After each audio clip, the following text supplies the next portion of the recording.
Hey, before we get started today, check out Playbook products. They're really cool. They have mugs. The big thing are the coasters, though. Check out the coasters. They got cool diagrams of plays drawn up. One of those plays happens to be my 52-yard touchdown in the game, the 42-39, the Ohio State-Michigan dominated that 1-2 game versus that school up north. So check them out at playbookproducts.com. Again, Playbook Products. Check them out. Some great, cool stuff. We're also doing a promo. You can go and get your father or whoever something for Father's Day. Use the promo code Lettermen Dads. That's Lettermen Dads. The promo code, 15% off. Welcome to this week of Beanie the Boone podcast. We got another very special guest, and we had him last week. Got him on today. Antonio Pittman, welcome back, man. There was so many things I wanted to hit on last week with you and get your opinions on that I felt it right and fitting for you to come back on this week, man, and kind of share some of those opinions and have some deep discussions. And you and I, a little bit ago, man, we were going to get into an argument just before the podcast, and we got to save that a little bit for the show. So the show is going to be very entertaining. Man, just obviously, it's Boom here. How's everybody's weekend been, man? What's been going on? What's the latest and the greatest? Everything was cool. You was in the D this weekend, huh, man? Yeah, I was, man. It's so cold in the D. I was in the D, man. With the family, just chilling out with the family. So it was cool for me. I mean, we ain't do nothing too crazy. Nephews had a couple games. I was supposed to get on the golf course, but that ain't happening. Why you ain't go? I just ain't make it. Oh, you just didn't go because you didn't have the time to go, or you just didn't I ain't had the time to go, and I ain't have my equipment with me, man. Okay, you know shit, you gotta wear some clubs. You want to play that bad, man? I've done been on 3 times this week already, and we only had Wednesday. Oh yeah, back at it again in the morning, man. The morning, tomorrow morning, and then Friday morning. Oh yeah. Yeah, so Friday, we playing in the thing on Friday. Friday it's gonna be cool, man. It's gonna be real cool. Shout out to Derek our Toes. boy, yes, Yeah. Derek Toes and Derek his Toes. foundation. Yep. He raises a ton of money. There in Youngstown, Warren area for youth, individuals, and financial literacy he's promoting. Yep. So shout out to his foundation, his program. And he's also tied to, give me the other guy's name? Jim Westone. Yeah, Jim Westone. Yeah. And Jim owns a host of car dealerships. Jim happens to be the father-in-law of our center. You didn't play with him, but our center, Doug Daddish. Yeah. Okay. Yep. Yeah. Jim is Doug Daddish's father-in-law. Man, so shout out to them. Doing a great event. A great time. It raises money and awareness for a great cause. So, yeah, shout out to them to start the podcast off. But, man, what's going on with you, Pitt, man? Just working, man. Out here saving lives. Back at it in the morning. Won't get off until 7 p.m. Friday. So Jesus Christ. 36 straight. Shit. 36 straight. Man. How hard is that? When you're working 36 hours straight, opposed to, most people that got a job and most people that work, you're working 8 hours a day, and to go into it like that, is it difficult to kind of adjust? So you just got to get your mind right. Like when I go on tomorrow, I know I'm on the engine. So unless I pretty much get a fire, it's feet up. You know what I mean? It's chilling. Lounge chair, sit back, smoke a cigar by 7 o'clock. Firefighter smoking a cigar. Right. Fire hazard. You know what I mean? Like really, it's going to be a chill session. Try to watch the game if I can. Right. But we chase every overdose, Right. and shit, it's back ramped up. So last week last shift I think we had 12 overdoses, Jesus. 3 deaths. So you know what I mean. You do the math on that, you up and down. So a lot of the calls you guys are going out on, and I think I hear this from a lot of different firefighters, they're not even fire calls that you go out on. 90% of the calls aren't fires. Yeah. You know what I'm saying? It's all EMS. It's straight EMS. So I worked at 36 and I got off yesterday at 7. So I went in, today is Wednesday. I went in Monday for my 24. I was up 4 times after midnight, so I didn't sleep. And then I did 12 straight. And then I came home, ran, and all that shit. But like I say, I didn't jump in the engine not one time in 36 hours. That's you know what crazy. I'm saying? It was all EMS. Man, that's a beast, man. That's a beast. And, it's one of those things that obviously, we're grateful to have people like you in that profession to go out and do the jobs and put their lives on the line for other individuals. But you're a well-trained individual. And this time of the year, talking about football, in which we always do, this is a downtime for the Buckeyes. Mm-hmm. This is a time to where you're busting your ass, and we all had E as a stream coach. He's killing us in the summertime, and I'm talking about you, a well-trained individual, obviously doing what you do now and doing what you did. But talk about what it was like at Ohio State during the summer? The best times and the worst times. 'Cause I got a story. I remember you giving me a phone call one day, and I'm going to get into that later. But talk about your best times and your worst times, man. Man, you know, I call it straight like it is, man. Working out wasn't my shit at all. It just wasn't. Neither you know one what I of mean? y'all. I was a guy that. Oh, cut that. I can say Beans worked out a lot. The form was ugly on that butch shit. But overall, you know what I mean? It just wasn't my thing. I would come to every workout. I wasn't going to do anything extra. Right. You know what I mean? I was going to do part of the lift, all of the run. And then from there, you know what I mean? I was going to enjoy myself. Right. I was going to take half a summer class. Right. It was just, you know what I mean? That was my free time, Right. man. Like, to do what fuck you wanted to that. do, Like, man. They wasn't about to hold me down. Bro, I remember a time after a workout, bro. This is my freshman year. Got there in the spring, but obviously, you know, we in summer workouts. Right. And you got different groups in which you work out with. And I think Pitt worked out at one of the later groups this particular time, and I had already worked out that day. So I get a phone call from Pitt, and at this point in time, I wasn't living with you yet. I'm still living on campus. Yeah. He's like, bro, I need you to come get me, man. I can't drive. I'm like, motherfucker, your car right outside the parking lot. Man, I'm lightheaded, man. We just had a crazy workout. I need you to come get me and take me to the crib, man. So I had to go get him. Fortunate enough, I had my car. Get him, Right. pick him up, take him all the way out to Albany Club over there on Stelzer Road, man, where we lived at the time, and, Bro, I and got- take his ass home. Blew out. I about died, man. I was Blew out that dehydrated. day. I was overheated, man. I think, to be honest, man, I had the cold sweats. I probably shouldn't have went home. Right. Probably should have got Stayed hooked your up ass to an there, IV. For right. real, Got for an real. IV or something. Yeah. Being honest with you, man, I crawled upstairs and pretty much laid in the bed the whole fucking day. Like, you know what I mean? I didn't come back to get my car. I think he came in the morning or something.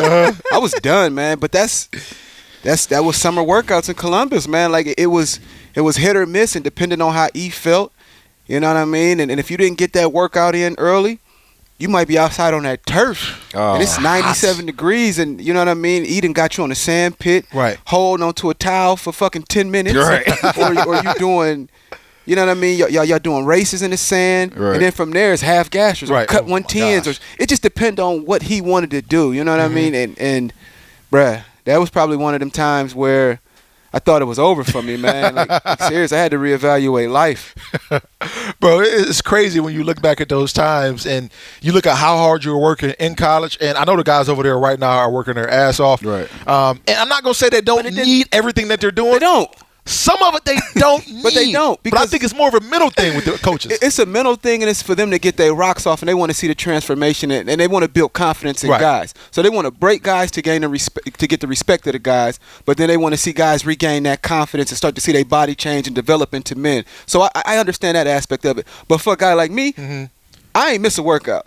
Now, I ain't going to say I did the whole workout, but So I you ain't wasn't missed Yeah, shit. he missed it. Yeah. But I didn't get in shape till at least game 4 of the regular season, Right, so because you can't substitute that game tempo. Yeah, No that's matter true. of what they want to do, you can't True. simulate getting hit 3-4 times, breaking a tackle. A motherfucker basically falling on you is 700-800 pounds, just laying on you. You got to get up and do it again. You know what I mean? So you can't simulate that. So in that aspect, I don't think it all makes sense. It's a way to just break down the body. Right.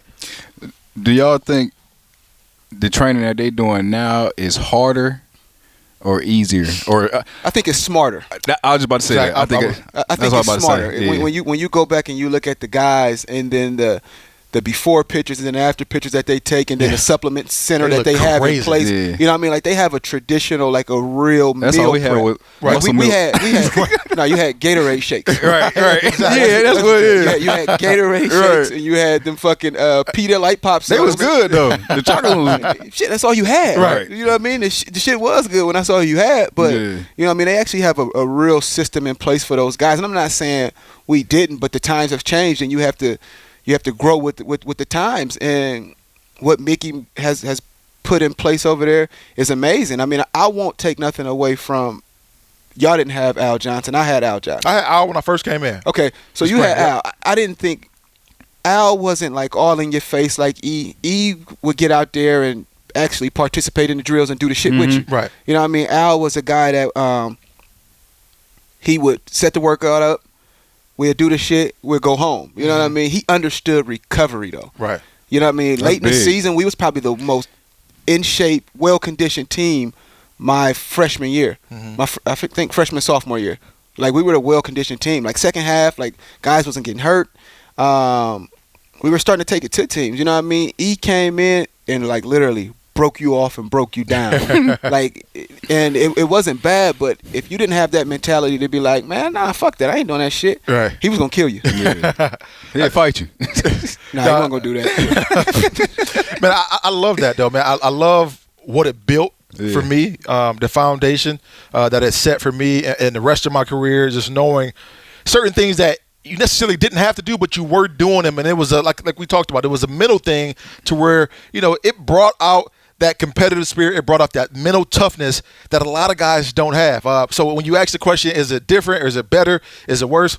I think it's just smarter, because I do see those guys I'm seeing guys look like me right now, flabby as hell in the gut, but ripped up 4 or 5 months later. You know what I mean? So that's crazy what Mickey Roddy is doing. And the combine results and everything from that is showing. You know what I mean? The product, the offensive linemen have benefited the most from Marotti. There's no shots at all. There's no more Steve Rings. I love Steve Rings. I see you all the time. You're my guy.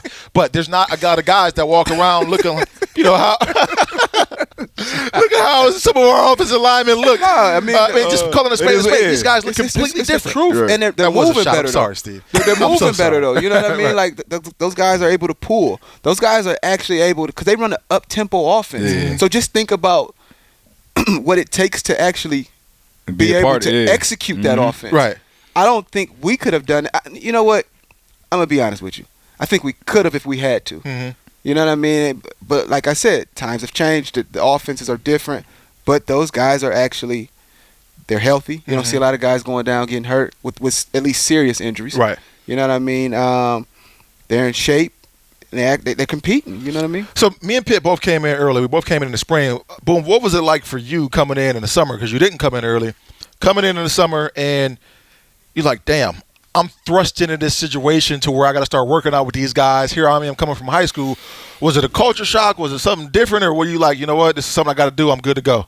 Hell no, it was a culture shock, man. It was a totally different game. I mean, you go from high school to now you playing with, like, everybody is grown. I'm just talking about the summer aspect, the training, though. Yeah, it was hard, bro. Right. I mean, it was a different type of training. You know what I'm saying? Like, you go from, all right, we're going to go outside and we might run around the track and do some bands, to now we lifting weights and we lifting with bands and doing all type of crazy stuff, running in sand pits and all that. That like Bosu ball squats. You know what I'm saying? Single leg. Yeah, bro, like single leg on a Bosu ball. Man. That was the craziest shit ever. Like the most unsafe workout I've ever done in my life was a hang clean on a Bosu ball. Right. What was the worst workout y'all think though? Was it the stadium step, the hill, the sand pit? No, he was creative, bro. I think they all was terrible.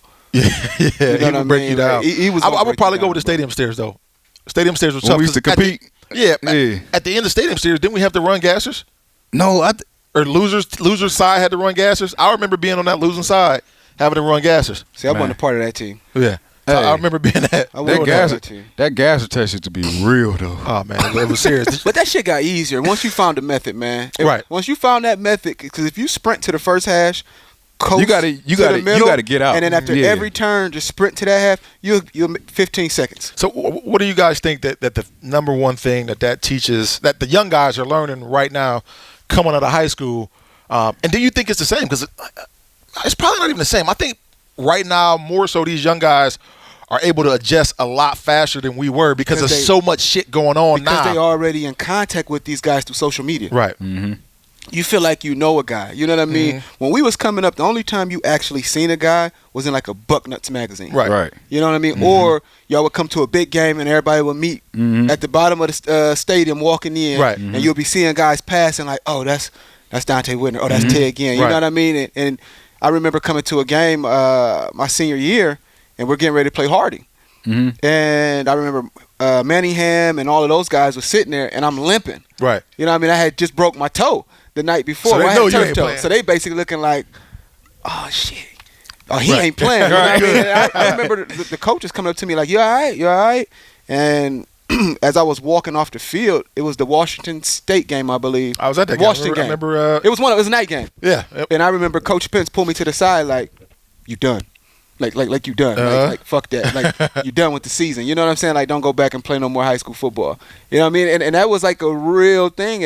And for real, I remember coming back telling my teammates like, shit, it's a wrap. Like it's a wrap. I got bigger things, bigger fish to fry. But you wasn't done for that year, was you? No, I ended up coming back. Yeah. I ended up coming back because we felt as if we could make a playoff run. Right. You know what I'm saying? And you was already committed to Ohio State, so it was like I was already committed. Yeah. Like I say, man, I wasn't the best kid in the world, so it was a lifesaver that I already committed, man. And I had a lot of other shit going on, but we had a solid team, bro. Like we'd have gotten the playoffs that year, we probably would have won state because we thumped y'all. Yeah, no, y'all ain't crossed the 50. No, it was awful. It was bad. It was terrible. They ain't crossed the 50. So how many yards you had? I probably had like 5 carries. Well, I probably had 10 carries for like 5 yards. It was bad. It was an ugly game, bro. Damn. But we were good, though. Cam sent Pitt a picture, though. I got a picture of me picking Pitt's ass up. I seen the picture. Yeah, you seen the picture. Yeah, we see. We got the proof. I seen the picture, man. No, but I always want to talk about the down times at Ohio State and not down times at Ohio State. Let me rephrase that. I want to talk about the times now at Ohio State that are down times with this summer period and what guys are learning, what guys are going through from a mental aspect. Man, what was the best thing outside of football for you as a freshman or just at any point in your time being down here during that summer period? Man, honestly, probably being in a real city. Right. Like for real. Okay. Like I come from a small town, Warren High. So when I got to Columbus, it was like eye opening. Like dang, like seeing a real downtown. Mm-hmm. Like I don't. If you've ever been downtown Warren, it's a little circle. Like Columbus, Ohio State's campus is bigger than Warren. Right. Period. You know what I'm saying? So it was a shocker, like to see like all the different restaurants, all the different stores, all the different people, like you know what I'm saying. I'm seeing all type of different races now, like you know what I'm saying. That was like a eye opener for me. Mm-hmm. You know what I'm saying? What about you, man? What was the best part of the summer? Was it just Club Ice? Hold on, you ain't say the best part. You said it was Club Ice. The best part of your summer? When the best outside of the football, just being around here. You can't. It was either Major Woody's, Club Ice. You know what I mean? Shout out to Chico, bro. It was great. You know what I mean? Because Columbus, basically, man, it just opened up a whole new life for us as kids in general, man. You know, we had the opportunity to actually bring our friends up here and show them a different life. You know what I mean? That was the highlight of the summer for us. I mean, because we knew what was in store. We work hard. We knew we had that short window of time because once camp started, it was over. You know what I mean? Like our grind was our grind, and we were committed to football, and we were committed to making it. Man. Right. You know what I mean? Like we were a collective group of kids that come from the inner city that really wasn't expected to get this shot. It always seemed so far away, and we were here, and we actually, you know, I mean, we had the opportunity to live out our dream through this program. You know what I mean? And I think that the summer is where. I can't even say it's where we all came together as a team because Tress was very good at playing puppet master and making us do team building activities throughout the course of the year. The summer is when he had more control of us. I mean, we're not talking about the fact that we were there from 7 in the morning to 9, 10 p.m. Yeah. You know what I mean? And you had to pretty much make the most out of that 4-hour window. Training camp was serious. You know what I mean? That 4-hour window but even after training camp. We didn't start school classes until September. So we were still on the training camp schedule. Right. You know what I mean? So we would play 3 games before school would start. So Tress had us on that plan to where he played mastermind, and we actually had to develop as men and start using critical thinking and time management. You know what I mean? It actually like built a lot in us, man. I struggled with being on time my freshman year. You know what I mean? And now, shit, you can't pay me to be late. Man, what? I mean, time management is a big thing. Like you said, like you said, it played a big part, you know, when we was here at Ohio State because Coach Tress was big on that. And it played a big part, you know, when you go to the next level playing in the NFL because, shit, you know, if you late, shit, you getting fined. Exactly. Yeah, they docking that 100% check. They docking that check. You know what I'm saying? You getting fined or, shit, you going to lose your damn job for real. But but in the league, you know what I mean, being done at 2:30, 3 o'clock, you like, shit, I ain't never left this early. You know what I mean? Like, because honestly, you know, once you walked into that Woody, they had you for at least 12 hours. You were there. You had 12 hours. And that's one of the things that was, you know, different for me is just managing my free time once I did get to the league. It was crazy to like you said, to see how much free time you had, and now it's no longer a point in time to where people are worried about every one of your moves. It's like you're a grown man. You got to do whatever you got to do for you to be successful. So, yeah, I appreciated what we learned here at Ohio State from a camaraderie and a being on time and a being early standpoint. That's one of the things that, like you said, I take that with me wherever I go. I mean, my kid's mom is always late to wherever the hell she's going, and it pisses me off so much. She's always late, bro. I mean, so I'm always like 15 minutes early wherever I go. Man, you the same cat that say you like to get to the airport like a whole hour before. I can't just go to the airport. See, nah, I can't just go right on time. Nah, I need to get there, relax, sit down, set my bags down, maybe get some coffee, get a drink, all that shit. Man, I got to do it. But yeah, man, I wanted to hit on that real quick. Yeah, man, let's change topics to, the biggest shit that just happened in the sports world, in my opinion, because this situation not only will affect the outcome of the NBA championship, but it's going to affect NBA free agency, and that's Kevin Durant going down with the injury.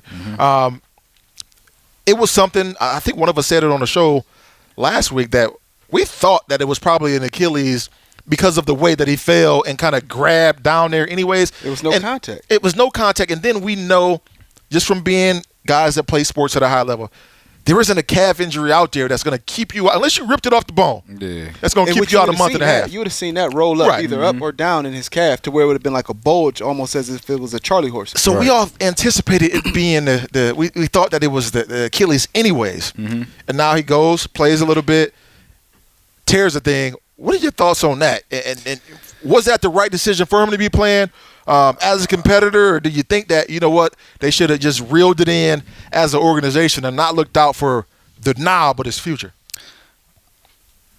If I was KD, I mean, I probably wouldn't have played, honestly, just because I know I got the – it's a tough situation, though. I would say he shouldn't have played because obviously he wasn't 100%, but at the same time, I mean – You in the NBA Finals, who don't want to play in the NBA Finals? Right. Who don't want to help their team out? Especially when you see your team go down to 3-1, you know what I'm saying? He wanted to come back, obviously, but he comes back. Now he hurts himself. Now it's like, okay, what's next? Right. You know what I'm saying? Does the team take a chance and still sign him? Does he go back to Golden State? Does he, you know what I'm saying? What's now? You know what I'm saying? So it's like. That's a big thing, right? That's the big question mark. I think him playing was the best decision that he could make for himself. You know what I mean? And I think it was. You think it was the best decision he could make for himself? Absolutely. All right. Absolutely. This is his career. Right. You know what I mean? KD isn't a guy that's. But he ain't got to prove nothing, though. He does have to prove something because he's been doubted ever since he came to Golden State. He joined a team that beat the shit out of them. His team was one. He went to the finals by himself. Well, not by himself, with a young Russ and a young Harden. You know what I mean? For the Warriors to get to the finals the first year that they went, they knocked out OKC. You know what I mean? So KD has been over the hump, and then he's won 2 finals. He's been finals MVP twice, but he still doesn't get the credit. It's still Steph's team. He's not. He hasn't been the guy, regardless of what's what. But to go back, that wasn't going to change though. If he it wasn't going to change, but it was going to show character. It was going to show heart. It was going to be resilient for him to go out there and put it all on the line. Yeah. But we talking about. I don't think it's going to hurt his free agency at all, because KD isn't a guy that plays above the rim. He can take you off his game is basically he could take you off the dribble and rise over you. Nobody can block Durant's shot, and that shot ain't going nowhere. But even at 75%, he was getting buckets. First 2 shots. My question is, you said it was the best decision that he could have made for himself. I don't necessarily think that. It's not going to change his money. Well, I don't think it's about money. I think it's about the ability to be able to go and be a great player moving forward. There isn't a guy. He is. But when we break it down, there isn't a guy that tore an Achilles, not leaving football out of it, looking at the NBA landscape. There isn't a guy that tore an Achilles that's came back and been the same player. Kobe. KD's not. He wasn't the same player. I ain't gonna say. I mean, he was Kobe older. was in the back end of his career, anyways. He damn sure wasn't the same player. KD ain't in the back end though. No, he's not in the back end. KD has a better shot than Kobe, but KD isn't one of those guys that's a spot up shooter. Where he's going. KD's game is okay. Let me get in one-on-one situations and play isolation basketball. In order to do that, I got to use all of my athletic ability, all of my explosion. And if I don't have that, and that diminishes that much, It takes away. Take this then. That takes a lot away from If his KD game. come back at 75%, Right. He's better than a lot of people in the league. he's better than he gave buckets. Toronto the buckets at 75%. So if that KD that came back in that finals, in game 4 of the finals, come back career-wise for the rest of his career, he's still better. No, it's not because he's not going to be durable. I mean, What's not gonna be durable? that's all I know is him not being durable. He broke down in that game. Bro, KD has never he been durable. balled, He but- had foot injuries for the first 5 or 6 years of his career. And I think that's even more reason why it wasn't the better decision. I think it for him. was. As a competitor, he had nothing to lose, bro. It was torn. It was torn, and they was going to operate on it regardless. So He you think it gonna was get already that- torn? Hell yeah, it was torn. We seen that. We said that. We addressed that. Right. Everybody knows it was torn, bro. You know what I mean? And he went out there and he basically did what he could do. He actually re-injured it, and it wasn't like he was doing it. He was just driving past the guy. Yeah. He dropped the ball and went instantly to the ground. But when you're talking about somebody who is, as legendary, KD is going to go down as one of the all-time greats. When you're talking about somebody of that magnitude, you don't want to say. I personally don't want to sit here and say, what if he would have, been healthy his entire career? What if we would have got to see? Okay. Now we're Say going to have about- that. We're going to have that question mark. But we go back and look at these situations. We look at Boogie Cousins. Boogie tore his Achilles, came back a That's little bit too different. soon. That's different. I don't He's see how. big. He's a big, and his game is based around him playing above the rim. He can't do all the things that Boogie's KD not can do. KD's going to play the same amount of explosive as but Boogie answer is. this. Answer this. Was KD getting a surgery whether he played in Game 4 or not? Was it torn? Yes or no? It depends on the magnitude in which it was torn. I tore mine twice. If it's A clean tear is better than a partial. no, not true. Not true. Well, I wouldn't know because I ain't never comes to did it. Achilles. But he walked Not off the true. court, so it's still not. It's still not fully. So I think it is fully. When you seen him go like this, he walked off with assistance. You can still walk with it, but when you tear your Achilles, there's a lot of times where it's just like a fascia tear, and that's probably what he had. He probably had a fascia tear in the beginning. Then that thing weakened, and him trying to build it up, and then probably doing whatever treatment they're doing to it.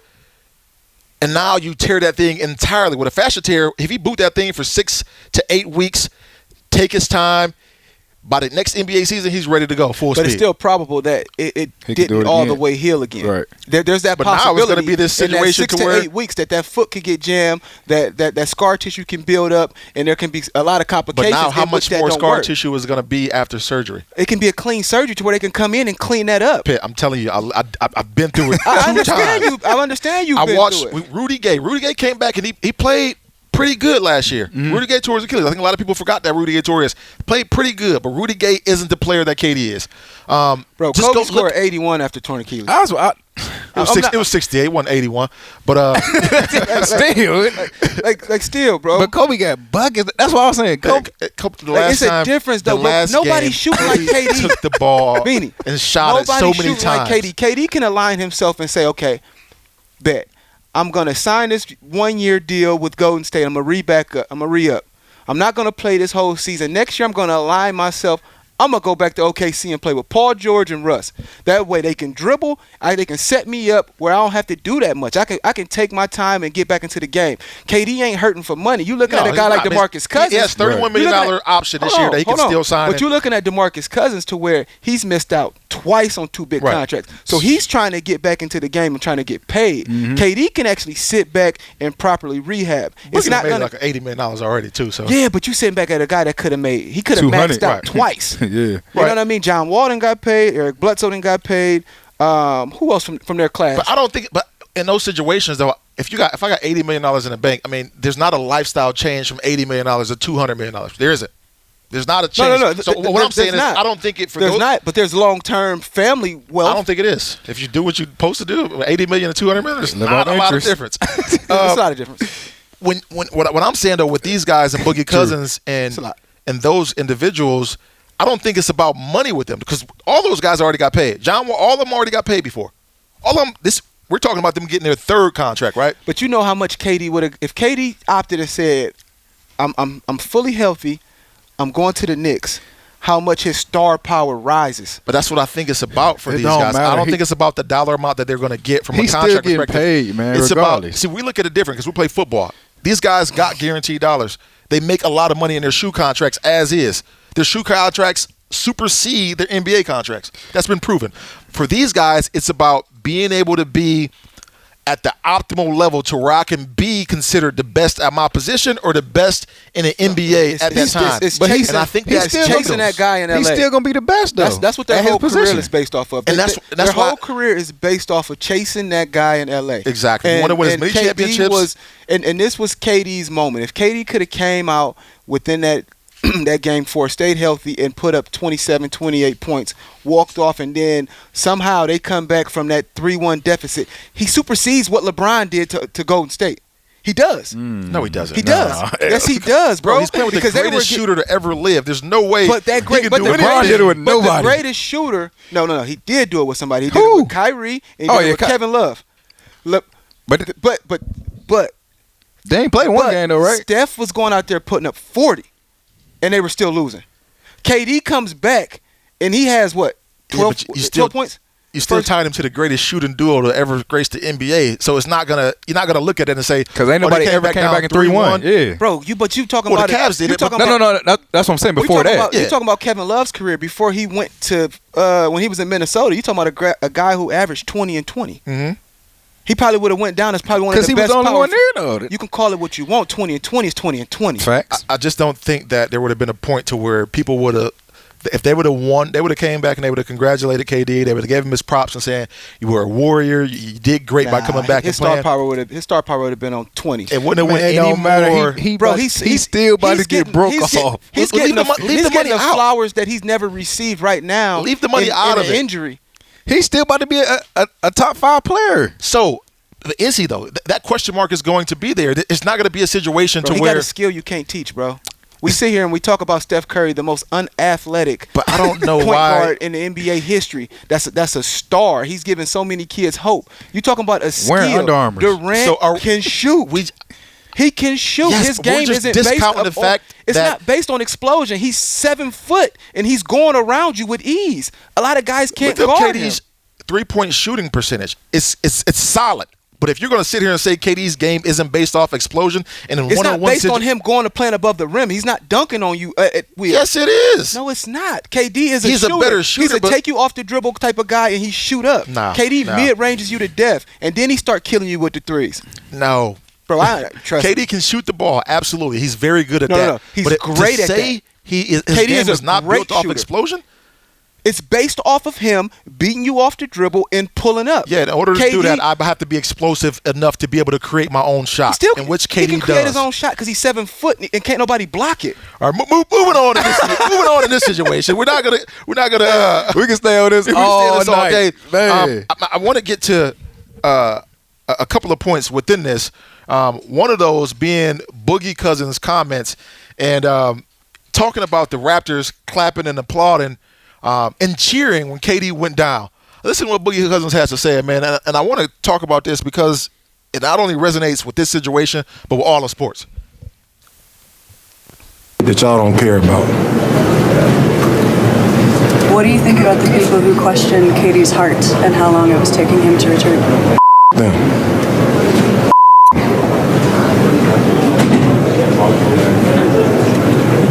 Some of the fans cheering when he went down. Trash. So trash. But like I said,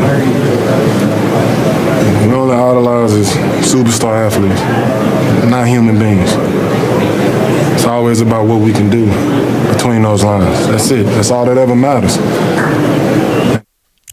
That's deep right there.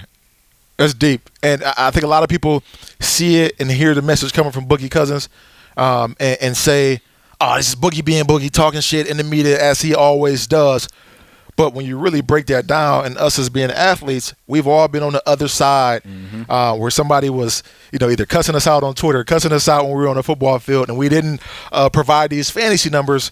Man, how do you guys feel about that particular situation, the fans cheering for the Raptors, and then what goes on outside of that particular instance? Let's just call it for what it is. When a guy feel like he spends his valuable dollars, whether it's on your jersey or tickets to come watch you play, you are his entertainment. Mm-hmm. So they feel like that opens the platform to them to voice their opinion. Right. And regardless of what's what, you know what I mean? You've seen it with the owner of Golden State when he pushed Kyle Lowry. Right. Mm-hmm. You know what I mean? So both ways, this series has been going tit for tat and back and forth on just the petty shit.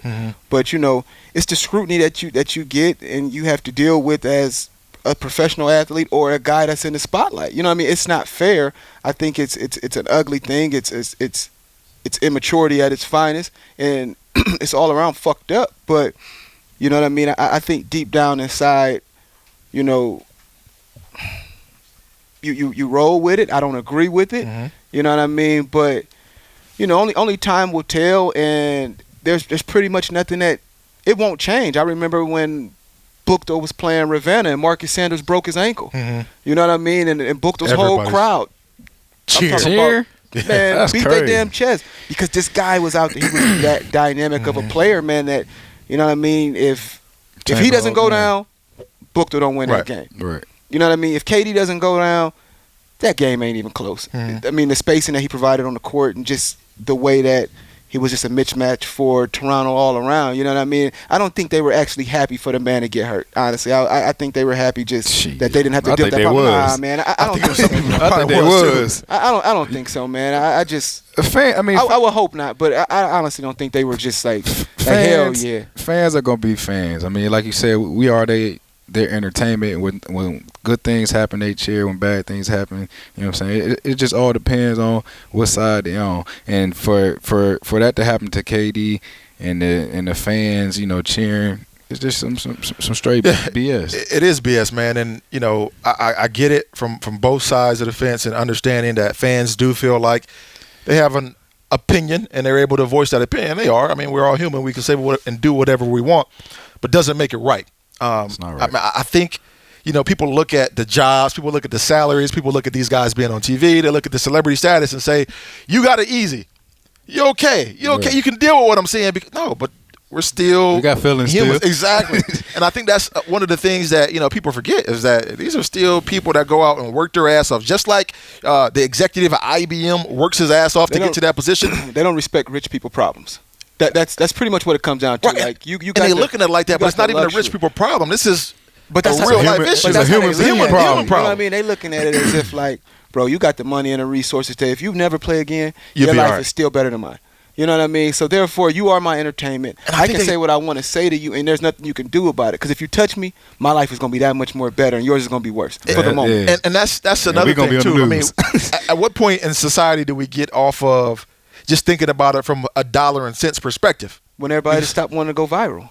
Well, I mean, just in general, I mean, even beyond going viral, I mean, people caring about you saying, oh, because you play basketball and you make a shit ton of money, your life is better than mine. I don't necessarily view that as the case. I think I got a pretty great life, and I don't make near as much money as KD. And I know people who have even less than I that are so happy in their life, and they wouldn't change it. But you're comfortable with yourself. A lot of these people are hiding all of these facades and insecurities. But that's what I'm saying. When do we get to a point to where that becomes, all right, when everybody stops living for social media and live for themselves? I'm comfortable with what I do. Right. I'm not making as much as I made 10, 12 years ago, but I'm comfortable in life. I'm comfortable. My kids are comfortable. My family's comfortable. Right. We're good. You know what I mean? We come in here on the daily, and you come in here, you can produce this podcast, and you can put out great content to people and have these discussions, and and we can address some of the issues that we've noticed and things that we deal. We all have friends that be on social media fronting it as if it's one way or another. You know what I mean? Right. And we all sit back and we laugh and we crack jokes and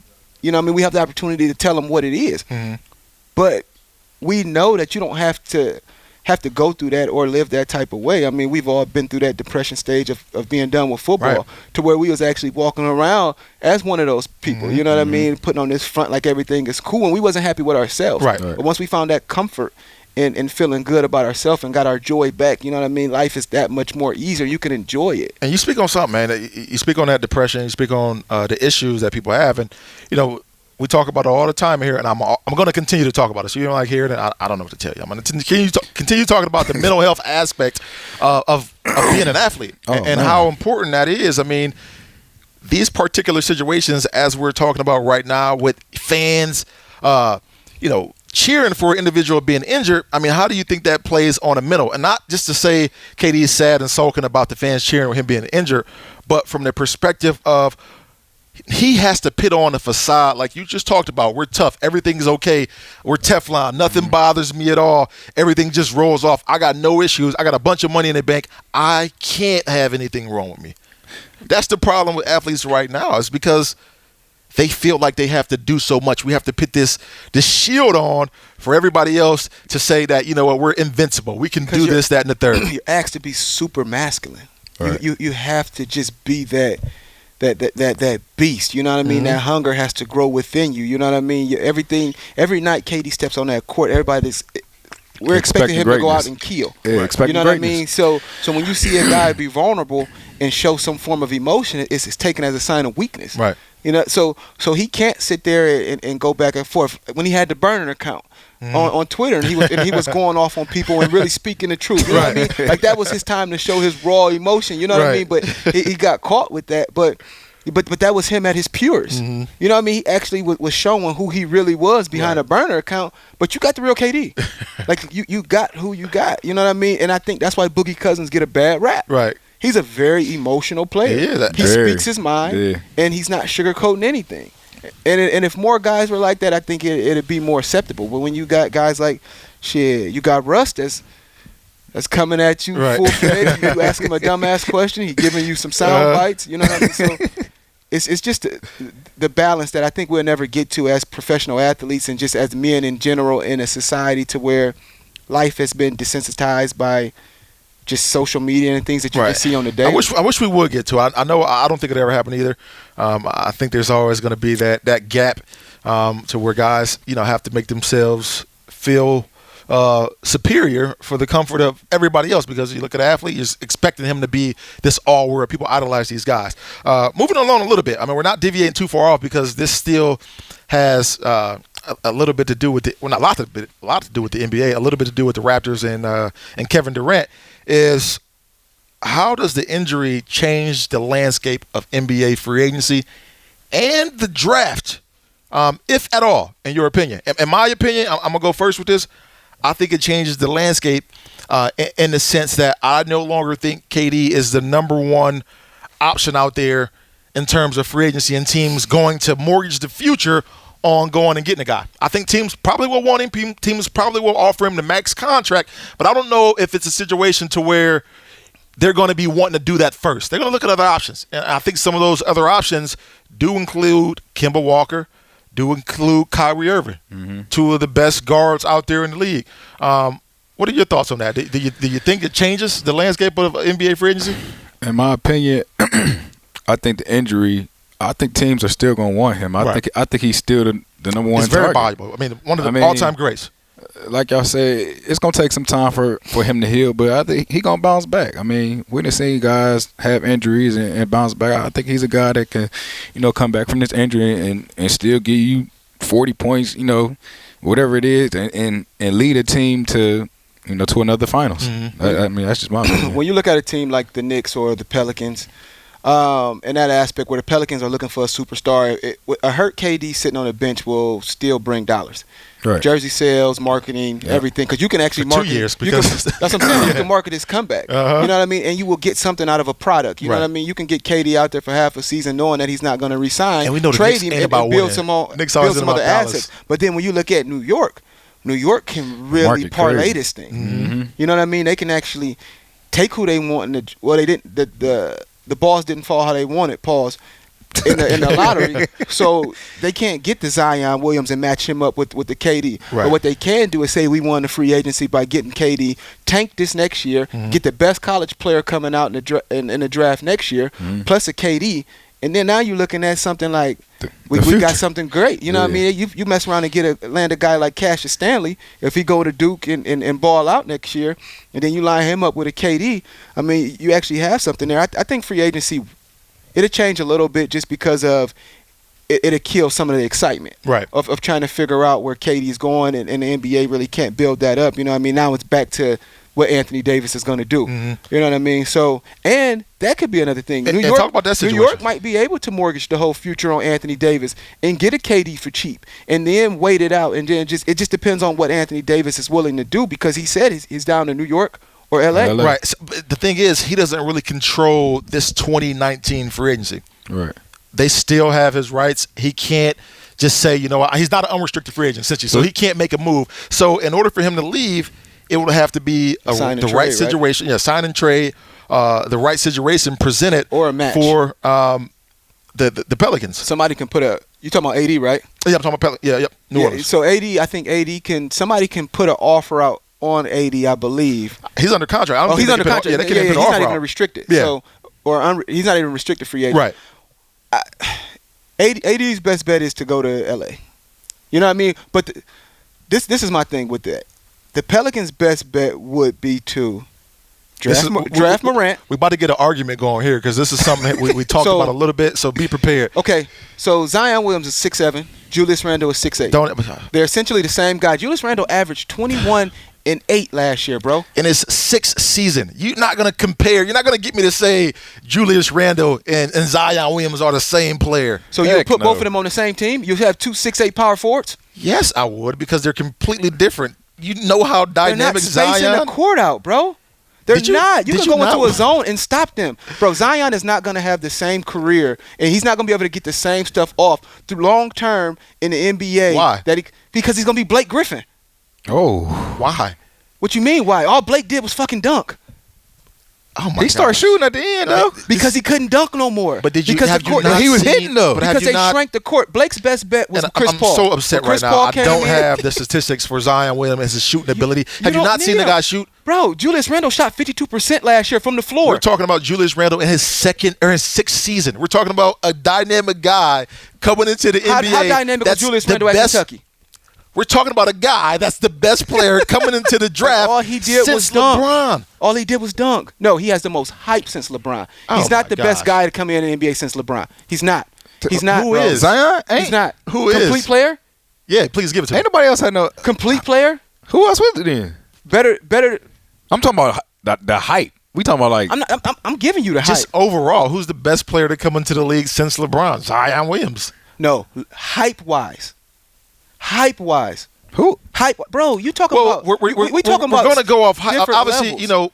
Kevin Durant came into the league. I'm talking about playing those the game, guys, bro. but as a ready-made now an impact player coming in that you anticipate being able to turn their franchise around within the first couple of years.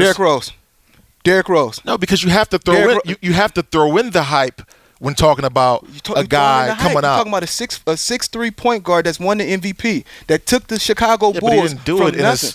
He did it his third season. He won MVP. Nobody was been as polarizing as Zion I'm not Williams saying that, coming but into the you're talking NBA. about hype. You're talking about a ready player, a guy that's going to come in and change the franchise from day one. Right. Derrick Rose that's did Zion Williams. Derrick Rose wasn't selling any more tickets or selling any more than the next best player on that team was. Yes, he was. He came on the team with Luol Deng, Joakim Noah, Rip Hamilton. No, Rip Hamilton wasn't even on that team. Those are two good players that are selling. They're selling, bro. Have you watched the attendance? Have you looked at the attendance? Have you watched it? Have you watched Chicago at the attendance since Derrick Rose got hurt? Of the New Orleans Pelicans? It's been awful. But it's not a basketball team. It's not a basketball town. That means something, though. Yeah, but it's going to transform when you get the number one player, when you get a guy as good as Zion Williams. They got Anthony Davis when he came out. That's not going to change. It's not. Anthony Davis won a national championship in college. He was just as hype. He changed New Orleans from day one that he got there, bro. I mean, I think ticket sales surged 100%, 120% the night that the balls came out and they dropped and New Orleans got the number one pick. So did Cleveland's when LeBron came back. It's not going to change. It's hype. You build that up, bro. I'm not taking nothing from Zion. It's hype. I'm not. And it's but ability. He's a 6'7" power forward. Him and Julius that's not going to be able to. Not the same guy. When you put them on the court together, it's not going to help the team. Is what I'm saying. It's not going to help the team. So why draft him when you can get Morant? You can move Drew Holiday to the 2. What do you mean why draft him? He's going to be a changing player in the organization. This is a franchise guy. Bro, so what do you do with Julius Randle? When you put 2 6'8" guys on the court, how can you trade 21 points? You can't trade 21 and 8 when you just got rid of Anthony Davis. Not all-star. I mean, you can do that. And if I'm getting Zion Williams, I can do that. Bro, it's a different game. Julius Randle can't be an all-star in the Western Conference. He can't. The same way D'Angelo Russell averaging 17 points ain't going to be an all-star in the West at point guard. It's not going to happen. You can't do it. It's just the facts of just basketball and conference. Next. We're moving along again in this situation. You can't do it. I'm not saying Zion is sorry, though. I like Zion. I think he has great game. They're not even remotely close to the same player. Bro, they have the same game. All right, moving along, man. Do we think the Raptors are going to close this thing out, or do we think that, you know what, that was their chance the other night? They woke a sleeping giant, and the Golden State Warriors going to come out on all cylinders. I tell you what, hungry and ready to close this. I know we're hitting a lot on basketball, but this is shit we got to talk about because it's piquing the interest of everybody right now. It's the sports world. I tell you what, if the Raptors do lose this series, the Drake curse is real, bro. I'm sorry. No, I think with them still, they still up. You know what I mean? They still playing with the house's money, and all they have to do. I is think pretty it's going much Game close it out. 7. I would hope so, just for the excitement, the entertainment. You know what I mean? Once this season is over, it's the draft next week, and then after that, we got that dead period. Hey, after that Lowry shot, though, dog, I felt like everything they had them things just left them after they lost that game, though. I honestly thought that the execution of that whole play was just it was horrible. I thought Kawhi should have just took that Just shot. take it and get fouled. They was only down not even one. that. Just pull up, bro. I mean, like this is his team. This That is was his Kobe year. moment. Like that was his star. That was his moment. You know what I mean? And he didn't take that opportunity. And I think the execution of that whole play. I mean, Lowry had a great look at that shot, and I think he wasn't expecting to get it. You know what I mean? He didn't pay attention to the shot clock. He didn't know nothing. He just wanted to just get rid of the ball. And I was disappointed with that too, man. I know he was covered, and I came on and tweeted him. I thought Kawhi at that situation, you take the ball to the rack. You have to take that shot. And I'm mad he didn't get the criticism that LeBron would have got. LeBron would have took that shot. Kawhi, you got to take that to the. You either take the shot or you take it to the rack, and you hope you get fouled. Yeah. I don't care who's guarding me at that point. It was in time. down one. You got to do that. There's no reason for go to the rack and get even fouled. if you shoot that shot, if he take that contested 2-pointer, it still was a better shot than that 3. Right. Oh, absolutely. Like no matter what, you know what I mean. Especially with you down 1 and y'all leading the series. So why not take it? You know what I mean? I didn't understand. So at the end of the day, do you think they're gonna close it out? I do think they close it out. I think this. When? I think they close it out this week. I think they close Tonight? it out. No, it's tomorrow. I think Oh, they it's close it out tomorrow, tomorrow at Golden State. And you know, I like to play a little bit of Negative. conspiracy theories here. We talked about it a little bit. The NBA Is rigged? I ain't saying it's rigged because I hate that, but you find ways to stretch something out. You find ways to stretch something out. You know why? Because it makes sense, and I'm talking dollars and cents. Mm-hmm. If they push this thing to Game 6, Game 7, That's more you know, money. it makes sense for the NBA and everybody's bottom line because it's going to bring in more dollars. With that being said, there were situations that happened in that game to where you could have said it's rigged for the Raptors to win it at home. I mean, you watched the call by Boogie, the late foul, the backcourt by Draymond, those situations. That was legit backcourt. But you watch some of those calls that they had late in the game. That screen was bogus on Boogie. Yeah, it really was. But Boogie can't do Boogie, that. He shouldn't have did that. He can't do that though. He has to know better. Yeah. And he had a key turnover. Right. Late. He you know what I balled, mean? though. He played much Boogie better. ain't Boogie though. No, he's not. And honestly, You when could he's tell- on the court, he slows Golden State down a lot, man. I You think know so, what I mean? too. Like having KD out there actually help space the court out to where Boogie could actually operate in the paint, be a big man, and do some things. You know what I mean? So having Boogie out there, Iguodala not playing, he's playing terrible. You want my honest opinion? He's banged up too. They're doing a lot of injury. They're dealing with a lot, man. Like you're dealing with 60% Boogie. Only Clay isn't healthy. Only if Braun was in Cleveland still. Right. Welcome to the Bronze world. He's dealt with it for a number of years, man. That's the dicey road, man. Hey. But I hope it goes 7, man. Honestly, and I would like to see Golden State win, man. I honestly would. Fuck Golden State. I would, man. Honestly, but which column is good? Siakam. Oh, he's real good. Real good. Siakam is playing, and Danny Green. Remember we said last show? I said Danny Green can get hot, and he's probably the second best defender on that team. He's playing good. I honestly don't want the Warriors to win, but it just seemed weird to say Toronto Win a has won the- championship? Yeah. Gotcha. Well, you know they win. Draymond. I mean, Kawhi ain't staying there. But, all right, fuck basketball. We talked about that enough. We probably went 30 minutes on basketball, and for a good cause. Let's switch it a little bit. I mean, in this situation, we're going to say football for last. This situation is crazy that it happened and transpired because we're talking about one of the all-time greats in baseball. You know, a guy that is visible as any player, not just baseball, but any sport that you can think of. That's Big Papi Ortiz. Big Papi Ortiz was at home in the Dominican Republic. I want to say he was in Santo Domingo. And he Say it was again? Santo Domingo. Okay. Ain't that how you say it? Did I say it wrong? No, it's just funny how you said it. Is that how you say it? Oh, yeah, Santo Domingo. Yeah. I mean, he was back home. Yeah. He was out partying.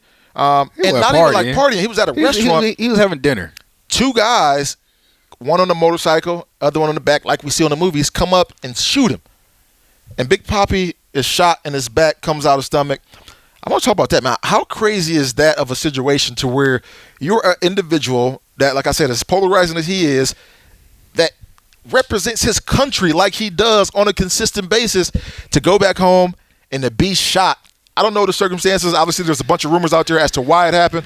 How scary is that shit to happen, man? Man, it's super scary. I mean, that comes with being a superstar. That comes with being in the DR. The DR crazy right now. Yeah. I don't know what's going on over there right now, but I don't know if y'all seen, like, I think 5 Americans was killed, like, in the past month over there. And for that to happen to him, I seen a little rumor saying that he had some other stuff going on, an affair wherever with somebody. Some drug dealer's wife. Yeah, some drug dealer's wife. Yeah, and supposedly it was 2 cops, right, that they hired that did this. Allegedly, yeah. So nobody suing us. That's right. But it's just crazy. But it comes to, like, you know, being back home, being around certain people. But it seemed like he was at a cool place, like a place they say it's a place that he goes to or all the time. So right. I don't see why somebody would want to go do that to him. Yeah, I don't know either, man. It's wild, man. I mean, it's the times. You know what I mean? Like, you're not safe Time and anywhere. place. Yeah, you know what I mean? you're right. You can be a frequent visitor anywhere, and if people know that you're frequently there, that gives them more of a window to try to set you up. Mm-hmm. You know what I mean? So this was calculated. It was timed. I think they got their man. They knew exactly what they wanted to do. I don't agree with it. I think it was just outright just wrong. You know what I mean? This guy has basically went back home several times, can't say put them on the map. It's a great vacation spot. It's a touristy. But he's donated location. so much of But his he's time done and so money. much. Exactly. You know what I mean? He's done so much for his country, and just, you know what I mean? But to see him have to go through that and face that, you know what I mean? It just goes to show that no matter what, you know what I mean? No matter what goes on, you gotta be safe. You're always in a position target. and you're still going to be a target. And man. that goes back to, you know, the Boogie Cousins. Man, you look at these guys as athletes, but you don't look at all what encompasses with being an athlete, the guy with a lot of money and what you deal with. And that's something, obviously people get shot every day, but this is something you don't every day. pay them for. Every shot every day, B. But people don't really anticipate that happening to these guys that are stars.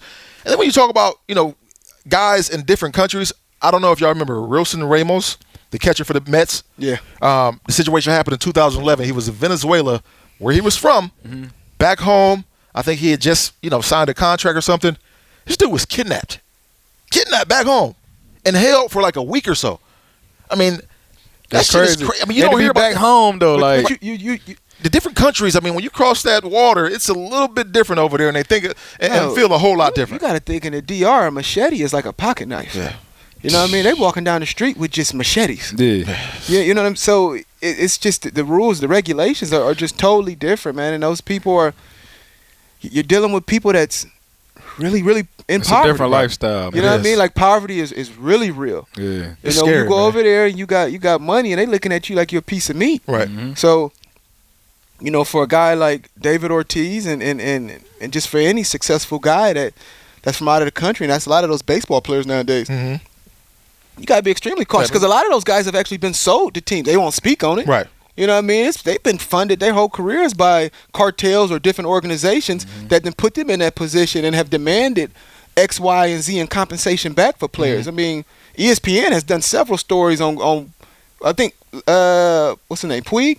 Yeah. I think he was one of them, to where they had to buy him back out of his country. His rights. I mean, what's wild, man, I don't know if y'all remember the situation. It was a couple years ago. It was a soccer player in Costa Rica. I can't remember his name, but he was one of the biggest soccer players in the sport in his country. And if I said the name, you guys will probably know. But anyways, there was a big-time game, right? And he was a goalie, missed a goal that went through. You know, the drug cartel killed this dude in that country because he missed a goal in the game?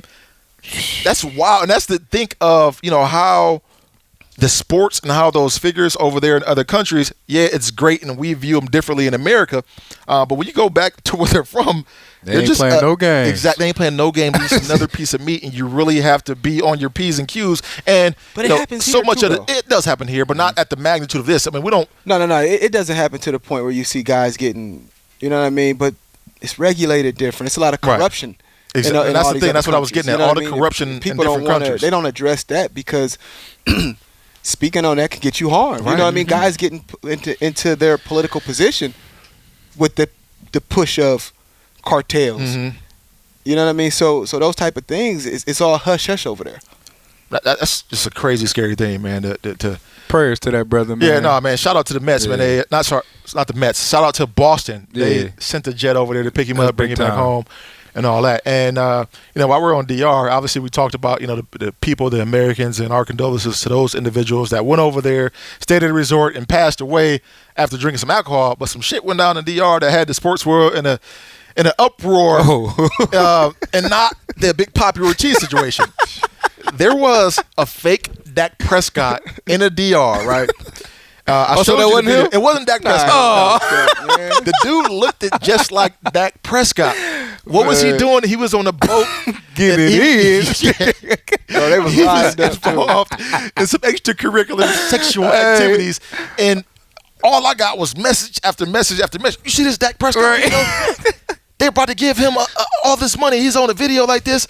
Are the Cowboys still going to pay him? And that was the wildest, but funniest shit that I've seen. And I think a couple of fans came out and debunked it because they looked at the tattoos that was on the guy's back and comparing the tattoos that was on Dak's and his arm, and they said it wasn't Dak, but the picture looked exactly like Dak Prescott, man. Tripped me the hell out. Man. Right. And we didn't all been to DR. We didn't all seen some of the shit that happens in DR.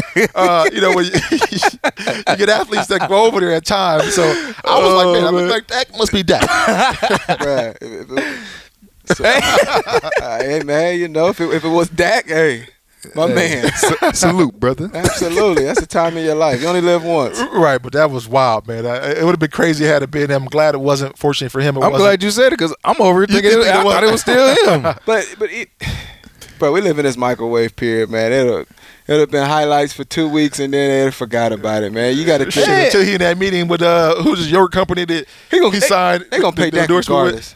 So speaking of that, speaking of him getting paid, we saw Carson Wentz go out and break the bank, signed a nice contract, Which is crazy to me, in my opinion. Man, ain't crazy to me because when you look at Carson Wentz, he's been very good. Not healthy and durable, but he's been very good when he's been out there. What playing. have you done for me lately? We understand that that's how the league is. He's a quarterback that possesses a unique skill to put the ball on the money, and he should have won MVP.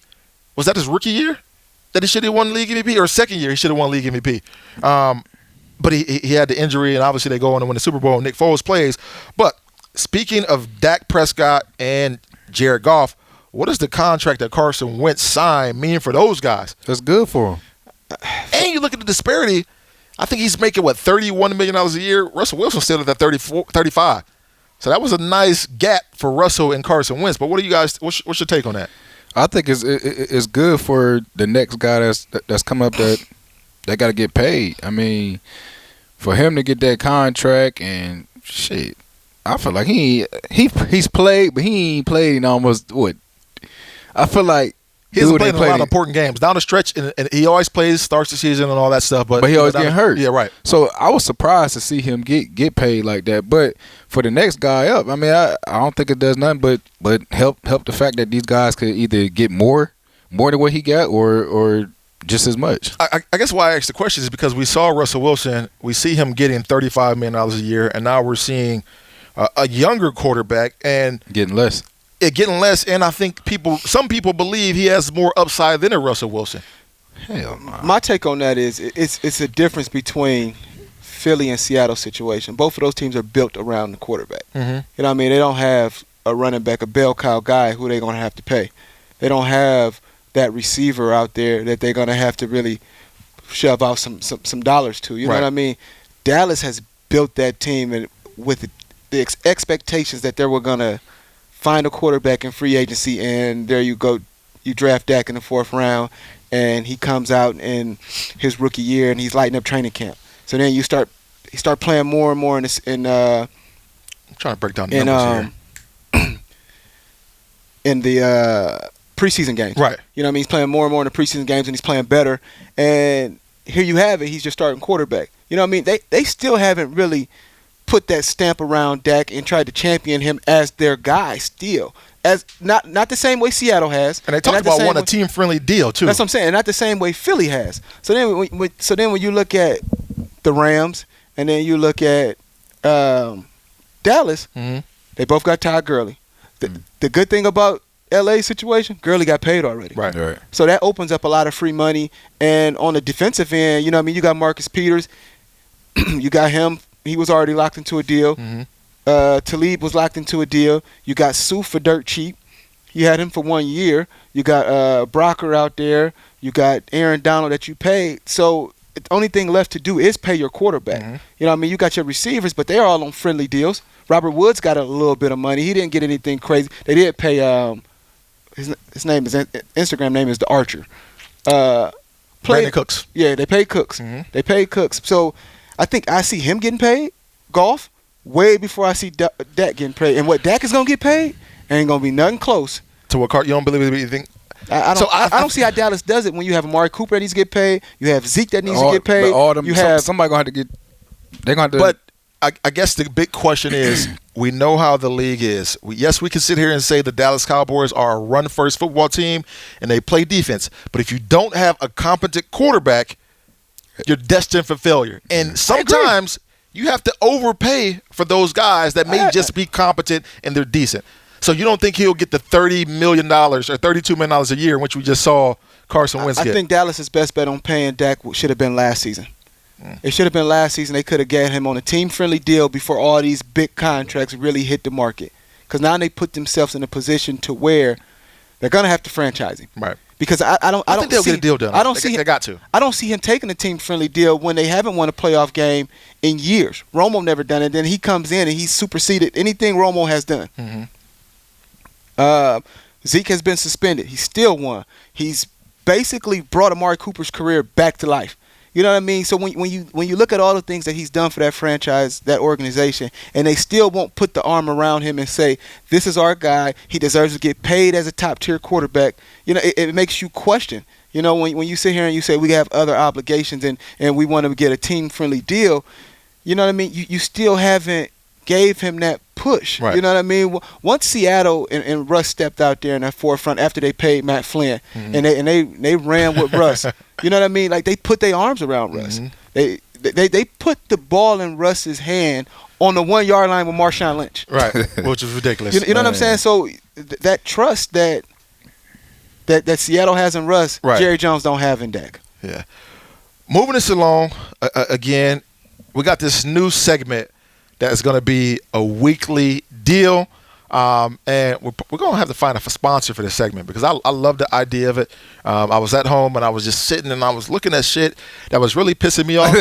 So the name of this segment is going to be things that piss you off in the sports world or the real world. And I'm going to start this off. You know, I was thinking of it. The thing that pisses me off, it's a couple of them. I got a couple things. The thing that's pissing me off right now in the sports world is Mike Mayock getting the GM job. That pisses me off. You know why it pisses me off? Because I went and I looked up what Mike Mayock's credentials were. Mike Mayock's played 2 years in the league. I'm one of those guys. I don't care how long you played in the league. I don't believe that you have to have played football in order to know it and understand it. But I think you need to have a little bit of front office experience. And I don't believe, Mike Mayock does not have it whatsoever. Mike Mayock, you know what he's done his entire career? Mike Mayock was a guy on TV talking about football. And he's talked about football so damn well that the owner of the Oakland Raiders said, you know what, Mike, come here with Gruden. And why don't you be my GM? And why don't you and Gruden, make this thing work? And we're just getting Gruden from TV. Yes, he's had a pretty good career as a coach, but now you just made this thing a big-ass soap opera. Not really. You got two guys that come from TV. And they got Hard Knocks. You're on Hard Knocks, and that's what made me think about it. You're on Hard Knocks, and you went out and got the biggest diva in football right now in Antonio Brown. And you know what happened? And they got perfect. But you know what happened during the draft process? Mike Mayock said, you know what, I'm going to send everybody home. All my scouts, y'all go home. Me and the head coach Jay Gruden are going to sit here and we're going to formulate our draft. Like, how the fuck do you do that? Oh, they really did that? They did that. They sent their 3 weeks before the draft. Now they got all the recruiting info and the insight from the scouts, but they sent everybody home and said, you know what, we don't want any leaks. This is going to be just us two formulating who we're going to take. And they did that because they made a surprise pick by taking the guy from Clemson with the fourth pick or something like that. But another thing that pisses me off within this situation, we just saw the Douglas guy get the GM job with the Jets, right? Mm-hmm. You know where he went to college? He went to college at the University of Richmond. His best friend and teammate and roommate happened to be Todd McShay. Todd McShay is in talks with getting a front office position with no fucking experience. You know what? Todd McShay was a walk-on quarterback at Richmond, right? And like I said, I don't believe that you have to have been an all-world player to be able to evaluate football. Todd McShay only was an intern as a scout for 1 year. Then he went into TV. And you mean to tell me that this guy is going to get an opportunity to get a front office job? What the fuck is going on? That's what pisses me off. Bro, but Mayock's situation, man, he might just be the face. It just might be a title because I think Gruden is making all those decisions. He's making – how much does Gruden get paid a year? 10? Yeah, something crazy. It was something crazy that ain't going to last, man. But if it don't work out over there – you're giving a guy that type of money – coach guarantees. No, I'm saying – yeah. When the head coach is making more than the GM. Yeah. Well, I think that happens all the time. Head coaches always make more than a GM. You sure? Yeah, absolutely. Yeah, heck yeah. Yep. Because I think Gruden signed like a damn near a baseball contract. He did. It was crazy. It was crazy. I want to say like 10 years, 100, 10 million, like 100, right? Something wild, man. Yeah, You know what I mean? Something wild like that. But I think he's just a look. And Mayock, all he did was criticize kids, and I don't appreciate that type of shit, bro. McShay, too, man. He's about to get a front office job. It is. They should. And I get their job. I love their jobs. I love them on TV. But nah, they make people lose money, though. Because they put that narrative out there on people that they've never sat down and talked to. It's exciting. It's entertaining. That's another thing, too. If I'm a GM, why the fuck would I be listening to these guys and they not really? They're just watching the games like I'm doing. I mean, come on. I'm not about to listen to you. I'm not going to take your expertise over mine. Yeah. But yeah, some of the things that piss you off in the sports world or real life world is going on. I would say fake love. You know what I mean? Fake love. Fake love, man. Fake love. I think all of this fake love for KD is bullshit. Mm-hmm. Seriously, he was a guy who got bashed and was never held up to the. He was a guy who got bashed for joining the Golden State Warriors, and then he goes out there, he gets hurt, and now everybody wants to feel bad for him. Mm-hmm. I think it's fake love, man. I hate that type of shit. I think people need to just call it for what it is. Life is life. That man made the decision to go out there and play. I respect his decision. I respect his game. I think he's going to come back stronger. I think he's going to still get everything that he's deserved.